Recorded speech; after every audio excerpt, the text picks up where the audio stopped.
इस पे आपको शिल्प गुरु अवार्ड मिला था। बिल्कुल 2 आइटम है, ये तो ये और आप 63 ईयर से काम कर रहे हैं। बिल्कुल। हाँ। उस वक्त मेरा 12 साल का एज है।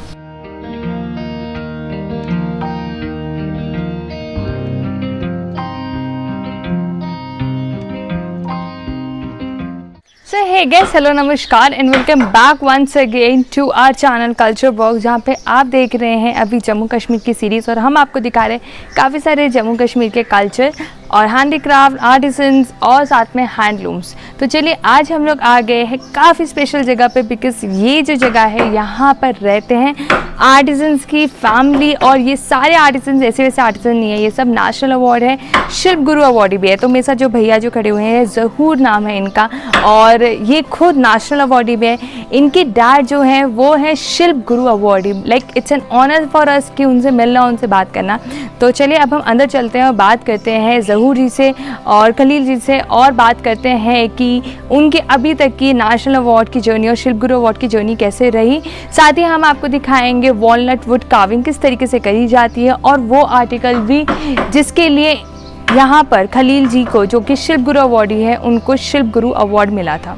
तो चलिए अंदर चलते हैं। तो गाइज अब हम लोग आ गए हैं यहाँ पे इन वर्कशॉप के अंदर। हमारे साथ जो बैठे हैं ये ऐसे वैसे कोई इंसान नहीं गाइस, ये है Shilp Guru award, national award, state of honour award और पता नहीं कितने सारे अवार्ड और सर्टिफिकेट्स इनको मिले हुए हैं। तो खलील जी, सबसे पहले आपका बहुत बहुत स्वागत है हमारे चैनल कल्चर वर्क्स में। और हमारे लिए बहुत बड़ी बात है कि आपने हमारे को इतना थोड़ा सा जो भी आपने हमारे को टाइम दिया कि आप हमारे साथ इस चैनल पे आए, और आपका बहुत बहुत स्वागत है। तो खलील जी, सबसे पहले आप बात बताइए, आपने ये अपना वॉलनट वुड कार्विंग का काम कब से स्टार्ट करा? 63 हाँ साल हो गया आज तक। पावर, मतलब खलील जी ने पूरी अपनी ज़िंदगी इसी आर्ट में निकाल दी। अंकल, मुझको आप ये भी बात बताइए कि ये जो आप वॉलनट वुड कार्विंग है, ये आपके जनरेशन से चला आ रहा है? हाँ बिल्कुल। मतलब आपके पापा भी करते थे? पापा भी करते हैं, चाचा भी करते हैं, खानदानी सब लोग करते हैं। अच्छा। हाँ, आर्टिसन का काम जानते हैं। हाँ।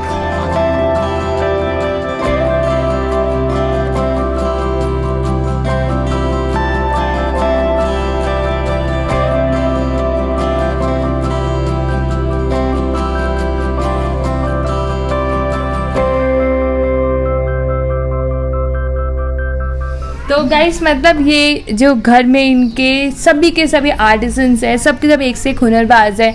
किसी को नेशनल अवार्ड, किसी को स्टेट अवार्ड, शिल्प गुरु अवार्ड। सर हमारे सामने बैठे, बहुत बड़ी बात है। और मैं ये भी बताना चाहूँगी, ये वाइस प्रेसिडेंट है उस ऑर्गेनाइजेशन के जो एक्चुअली रजिस्टर्ड करते हैं GI टैग है कि नहीं कोई प्रोडक्ट। फॉर एग्जाम्पल, अगर जैसे कि अगर ये वॉलनट पे बना हुआ है ये कार्विंग, ये प्रॉपरली वॉलनट 100% है कि नहीं है और हैंडमेड है कि नहीं है। अगर सर उसको अप्रूव करते हैं तभी उस पे GI टैग वाला मार्क लगता है और सर उस ऑर्गेनाइजेशन के वाइस प्रेसिडेंट है। तो that means sir master artisan से इन्होंने बहुत सारे डिज़ाइंस इन्होंने अपने बनाए हैं, बहुत सारे नए नए टेक्निक्स लेकर आए हैं, लोगों को सिखाते हैं और ये एक कहीं ना कहीं इस क्राफ्ट में बहुत बड़ा योगदान दे रहे हैं। तो उसके लिए सर आपका तहे दिल से शुक्रिया कि आप इस क्राफ्ट के लिए कितना काम कर रहे हैं और आपसे मिलके तो हम बहुत ज़्यादा खुश हुए। तो मेरे को अब ये पूछने में ज़्यादा इंटरेस्ट है कि आपको ये जब वुड कार्विंग करते हैं, इसका स्टार्टिंग से प्रोसेस क्या होता है? फिर लाते हैं बाजार से लकड़ी। हाँ, बाद में उसका काटते हैं, काटने से बाद उसका रंधाई करना है, रंधा करते हैं, रंधा। हाँ, फिर लगेगा ये सूखने के लिए, आधा सूखने के लिए, आधा नहीं है। उसकी वजह है, अगर ये ज़्यादा सूखेंगे, इसका अंदर है तेल। हाँ। जो ना खाते हैं तेल। हाँ जी। हाँ, वो खत्म हो जाएगा। अगर खत्म हो जाएगा तो कार्विंग नहीं होगा। हाँ, बिल्कुल। उसी के वजह से ये आधा ही सूखने के लिए। तो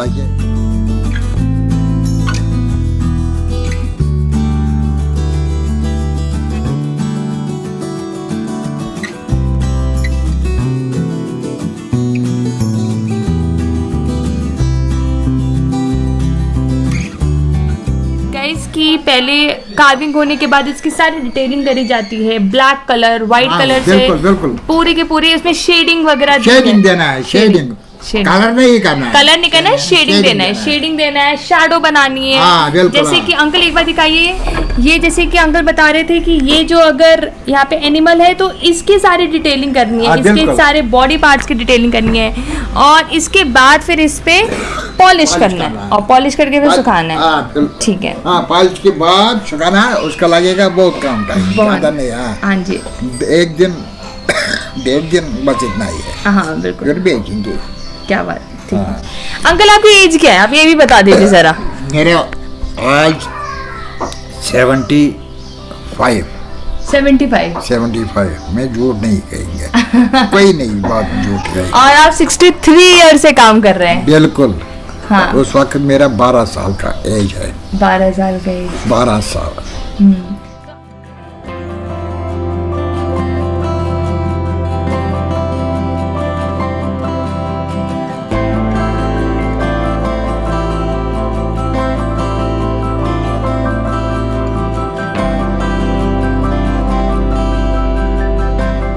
तो गाइस जैसे मैंने बताया था, ज़हूर जी हैं वो अंकल के ये यहाँ पर इनके छोटे बेटे हैं, इनके बड़े बेटे भी हैं जिनको खुद नेशनल अवार्ड ही मिल रखा है। तो हम ज़हूर जी से थोड़ा हम बात करते हैं और ये खुद नेशनल अवार्ड है तो इनकी जर्नी हम जानते हैं। तो ज़हूर जी सबसे पहले आपका बहुत बहुत स्वागत है हमारे चैनल कल्चर बॉक्स में कि फर्स्ट ऑफ ऑल आप अपने बारे में बताइए और कितने साल से आपने इस काम में हैं और साथ ही कैसे कैसे आपने ये काम सीखा। एक्चुअली ये जो काम है हमारे दादा परदादा से स्टार्टिंग चला आ रहा है। तो मैं छोटा था, स्कूल जाता था, स्कूल के बाद मैं फादर के पास ही आके बैठ जाता था। तो जैसे कहावत है ना कि जो काम फादर करता है वो रिलेशन ब्लड में रहती है। हाँ, बिल्कुल। वैसे ये हमारी ब्लड में भी है। तो मैं स्कूल के बाद पापा भी कह रहा था इसको ये काम करो वो काम करो, धीरे धीरे इंटरेस्ट बढ़ता गया, लेकिन उतना ज़्यादा इंटरेस्ट नहीं था अच्छा, जितना इंटरेस्ट हमें पापा के अवार्ड लेने के बाद हुआ। इनको 1999 में नेशनल अवार्ड स्टार्टिंग मिला था। तो उसके बाद हमें ज़्यादा इंटरेस्ट हुआ कि फादर ने नेशनल अवार्ड लिया, हम भी कुछ करें। सही कहा, बिल्कुल। और दूसरी बात हमने कहा नहीं, इस फील्ड में स्कोप है ताकि हम आगे बढ़ सके। बिल्कुल। अदरवाइज सारे जॉब ढूंढ रहे थे किसी भी फील्ड में, लेकिन हमें बेस्ट लगा यही कि ये पुश्तैनी काम है, हम इसको आगे बढ़ाएंगे। उसके बाद हमने भी ज़्यादा इसमें इंटरेस्ट किया, ज़्यादा सीखा और इतना सीखा कि हमने भी अपना एक प्रोडक्ट बना लिया जिसको हमने स्टेट अवार्ड के लिए रखा। तो फिर स्टेट अवार्ड में हमने भरा तो उसके भी ऊपर वाले की मेहरबानी से सिलेक्शन हो गई और मुझे 2000 में स्टेट अवार्ड मिला। अच्छा, हाँ। तो उसके बाद मैं और ये काम करता गया। उसके बाद मेरी पढ़ाई भी चालू थी, पढ़ाई बंद नहीं हुई थी। मैट्रिक किया, मैट्रिक के बाद PUC TDC भी किया। तो TDC के बाद मैंने स्टॉप की पढ़ाई और इस फील्ड में ज़्यादा गया, क्योंकि उसके बाद हमें जब स्टेट अवार्ड मिला, नेशनल अवार्ड मिला, फादर को भी मिला, भाई को भी मिला। उसके बाद गवर्नमेंट ऑफ इंडिया की तरफ से उस टाइम हमें एग्जीबिशंस में मिले थे। तो उस एग्जीबिशंस में हमें सामान बेचने का मौका मिला ताकि हम खुद अपने पैरों पे खड़े हो जाए। तो फिर हमने वो एग्जीबिशंस की। तो शुक्र अल्हम्दुलिल्लाह हम अभी अच्छे मज़े में हैं। तो उस हिसाब से हमारी जो चाहत है इस फील्ड में ज़्यादा आ गई। बिल्कुल बिल्कुल बिल्कुल। यही रीज़न है कि हमें इस फील्ड में आना पड़ा। क्या बात है। तो भैया मैंने देखा था, जैसे कि गाइस कल ही हम लोग इनके शोरूम में भी गए थे एंड एक से एक प्रोडक्ट वहाँ पे लगे हुए थे विद प्रॉपर मार्क। तो अगर इनके प्रोडक्ट में खासियत होती है कि अगर वो मार्क होता है तो फिर उसमें कुछ आप बेनिफिट देते हैं कस्टमर को? सबसे मेन बात है, जब कोई कस्टमर आता है किसी भी स्टेट में, वो चाहता है कि मैं वहाँ का प्रोडक्ट ले लूँ। सही कहा। तो वैसे अगर यहाँ पे कोई कश्मीर आ जाता है तो उनका जो मेन फोकस रहता है 4 प्रोडक्ट पे। एक तो होता है Kashmiri shawl, paper meshy, carpet या वुड कार्विंग।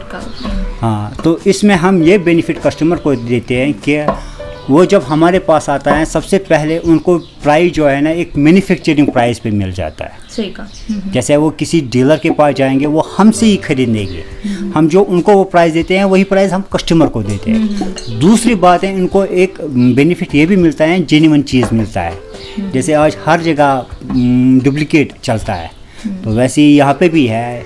तो हम उनको जेन्युइन चीज़ विद मार्क के साथ देते हैं। जैसे वॉलनट का ले लेंगे, उसकी लेबल एक अपनी रहती है वॉलनट वुड की, यानी कि अगर वो कहीं पे भी जाएंगे किसी भी जगह पे, वहाँ पे वो सर्च करेंगे ये वॉलनट बराबर है। अगर वॉलनट नहीं होगा तो हम पेनल्टी देने के लिए तैयार हैं।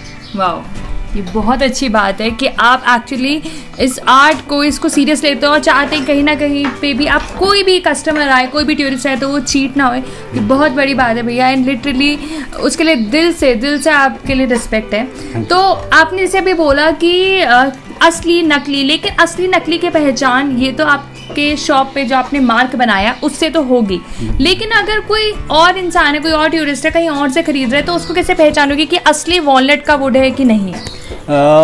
मेन तो वॉलनट वुड की पहचान जो है वो है इसकी डार्कनेस से। डार्कनेस वॉलनट वुड का जो कलर होता है वो थोड़ा चॉकलेटी रहता है।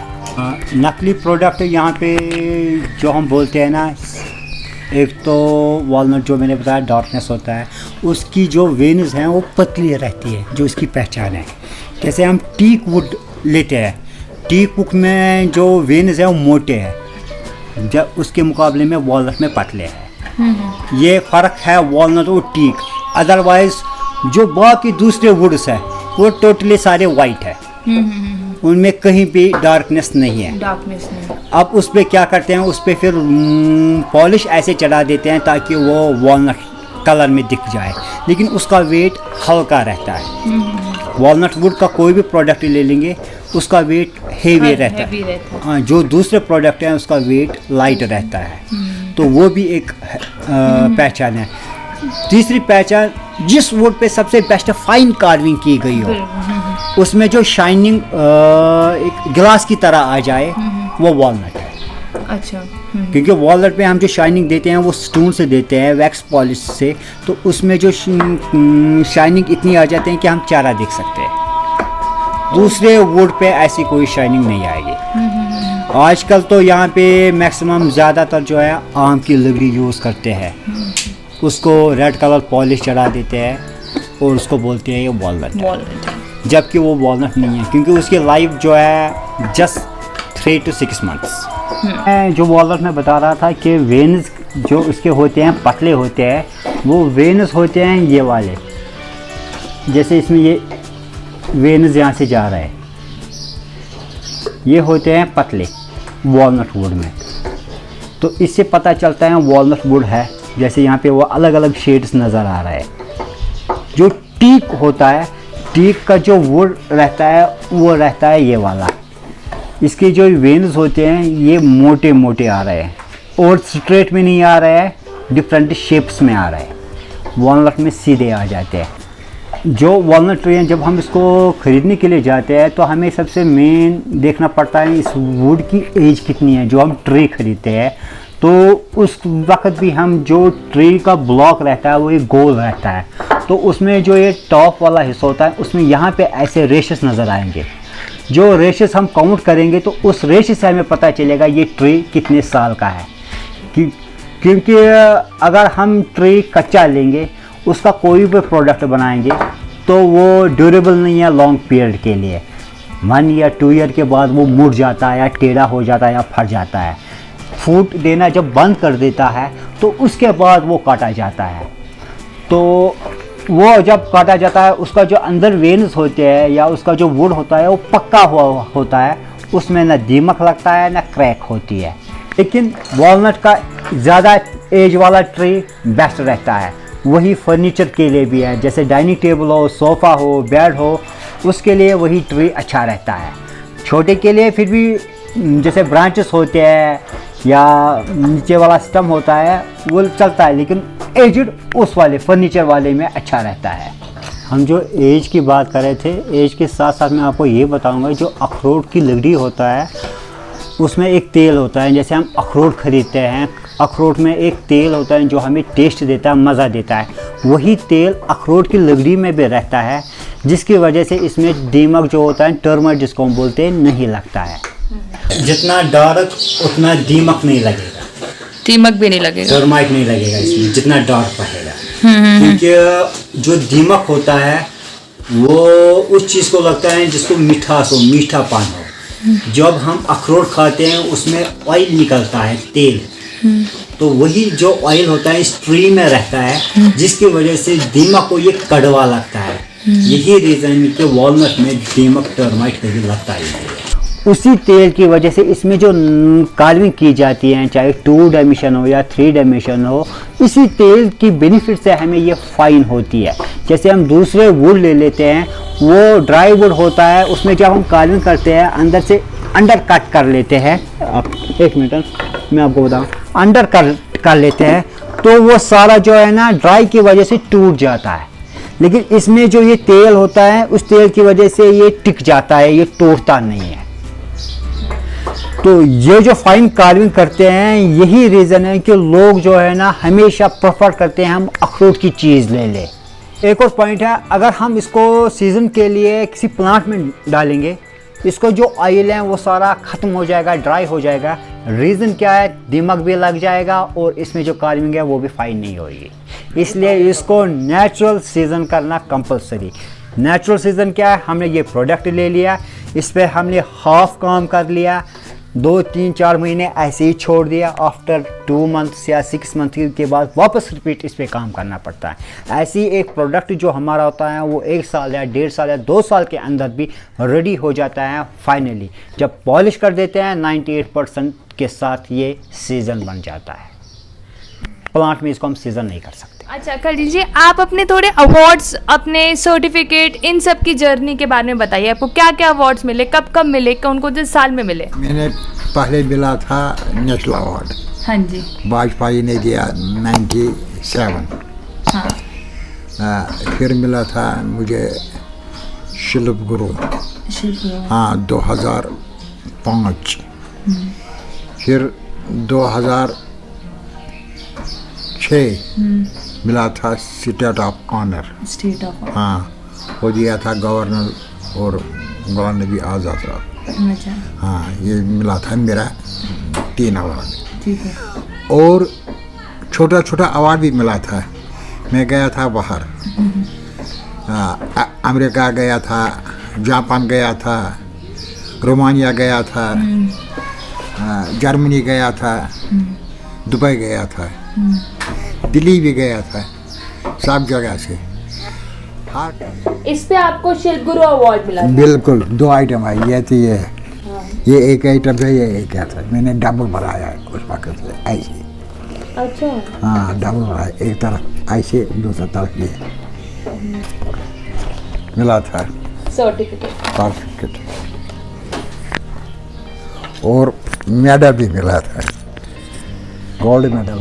ये गोल्ड मेडल है गाइस शिल्प गुरु अवार्ड का। हमारे लिए बहुत बड़ी बात है कि अंकल हमारे को दिखाया। उसके पीछे इनका नाम भी लिखा हुआ है श्री खलील मोहम्मद कुलवाल जी ना, कलवाल। हाँ, और ये 2005 का है।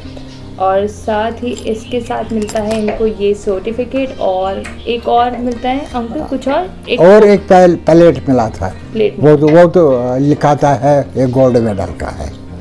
और गाइस ये है खलील जी के अंकल के ये नेशनल अवार्ड का जो तांबा पत्र होता है, तो ये एक है इनका। शिल्प गुरु तो आपने देखा ही है। साथ ही में इसके साथ इनको मिला है स्टेट ऑफ ऑनर अवार्ड। तो this is the state of honour award जो कि इनको यहाँ पे JNK की तरफ से मिला।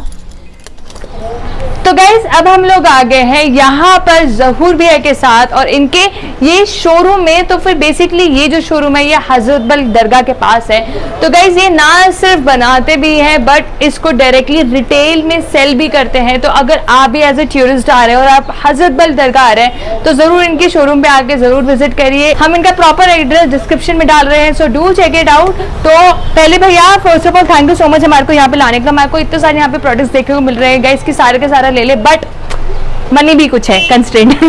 तो फिर हम चाहते हैं कि आप अपने आगे एक्सक्लूसिव बनाओ, तो बेस्ट प्रोडक्ट हमारे व्यूअर्स को दिखाइए ताकि नेक्स्ट टाइम अगर वो भी आए तो वो आपसे जरूर खरीदे। हमारे तो एक्सक्लूसिव प्रोडक्ट हैं, बहुत सारे हैं। तो एक मैं आपको यहाँ पे दिखा देता हूँ। जैसे ये बॉक्स है, या मल्टीपर्पज यूज करने के लिए लेते हैं। इसमें जो डिजाइन दिया है ये ओल्ड हमारे ट्रेडिशनल के साथ है। हमारे यहाँ जो ओल्ड वुमेन्स होते थे वो एक झुमका पहनते थे, उसको बोलते हैं कनवाज पोश, ये वही डिजाइन दिया हुआ है। लेकिन इस वुड की एक और चीज है कि इसमें हमने लॉक किया हुआ है जो बिना चाबी का लॉक होता है, यानी कि चाबी जो है इसी के साथ होता है। चाबी ढूंढने के तो वैसे कहीं नजर नहीं आएगा, ना कहीं पे चाबी लगाने की कोई जगह है। इसमें जो चाबी हमने रखी है यहाँ पे हम इस पार्ट को पुश करते हैं तो ये डब्बा खुल जाता है। जब हम वापस इसको अंदर हमने 2 सेक्शंस दिए हैं, सिंगल भी कर सकते हैं, और क्लोज करने के बाद ये पार्ट वापस लेंगे तो ये डब्बा फुल्ली लॉक हो जाएगा। चाबी कहीं नहीं है, सीक्रेट लॉक मैकेनिज्म। एक और प्रोडक्ट है, जैसे ये नट्स बाउल्स के लिए है, ड्राई फ्रूट्स, नमकीन, बिस्किट्स, चिप्स के लिए है। और वॉल हैंगिंग में भी हमारे पास ये जो प्रोडक्ट्स है, जैसे यहाँ पे है, इसमें हमने कश्मीरी के साथ डिजाइन दिया हुआ है, ग्रेप ट्री बना हुआ है, चिनार है, ड्रैगन है। ये हम ऐसे आपको दिखा रहे थे, घर में पापा जो काम कर रहा था उस वक्त अंडर प्रोसेस में था। ये एक चीज यहाँ पे है जो फाइनली कंप्लीट फिट किया हुआ है। इसमें हमने ये पूरी डिटेल्स दी हुई है, जैसे ये ग्रेप लीव्स है, रोज है, इसमें जो एनिमल्स हैं, चाहे स्नैक हो, रैबिट हो, डियर हो, वो सारे अलग अलग बने हुए हैं। इसके अलावा यहाँ पे हमारे यहाँ फर्नीचर में टेबल, डाइनिंग टेबल, सोफा, जो भी प्रोडक्ट कश्मीर को चाहिए वो सारे अवेलेबल है हमारे पास। ये एक और है घर में यूज करने के लिए, बुक शेल्फ इसको हम बोलते हैं। ये क्लोज करने के बाद टेबल पे ऐसे रखेंगे, जब यूज करना हो बोथ साइड खड़ा किया, बीच में हमने इसमें बुक्स डाल दिए। ज्यादा बुक्स होंगे एक साइड एक्सपेंड तो दूसरे साइड एक्सपेंड कर सकते हैं। ये भी यूज आ जाता है चाहे घर हो या ऑफिस हो। इसके अलावा भी यहाँ पे बहुत सारे प्रोडक्ट्स हैं। इसके अलावा वो बाउल हमने दिखा दिया आपको, उनपे ऊपर ढक्कन नहीं था, ये ढक्कन वाले हैं। इसको आप ड्राई फ्रूट के लिए भी है या रोटी चपाती उसके लिए भी यूज कर सकते हैं। इसमें यहाँ पे होल्डर फिट किया जाता है और उसके ऊपर फिर ऐसा बड़ा सा शेड, ये भी लैंप यूज किया जाता है। टेबल लैंप्स हैं, फ्लावर वाल्स है, कॉर्नर्स हैं। ये सारे प्रोडक्ट जो है एक्चुअली सारे एक्सक्लूसिव है।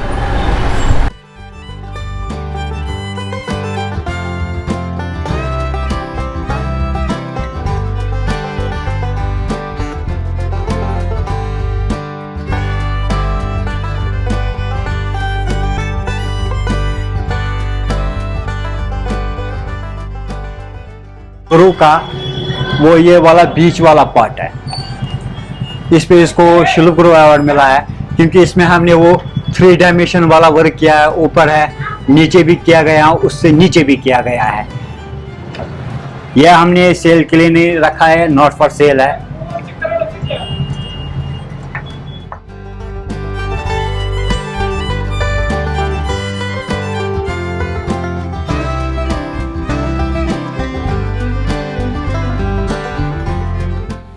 तो गाइस ये था हमारा खलील जी के साथ बात, और हमारे को बहुत अच्छा लगा इनसे बात करके। उनकी बहुत सारी चीज़ें काफ़ी वैलिड पॉइंट थी कि प्रॉपर एक लोगो होना चाहिए कि क्राफ्ट असली है कि नकली, ताकि कोई कस्टमर धोखा ना खाए। साथ ही इनकी ये बात भी बहुत जेन्युइन थी कि डायरेक्टली लोग अगर आर्टिसन से खरीदेंगे तो उनको जेन्युइन और अच्छे प्राइस में उनको चीज़ें मिलेंगी।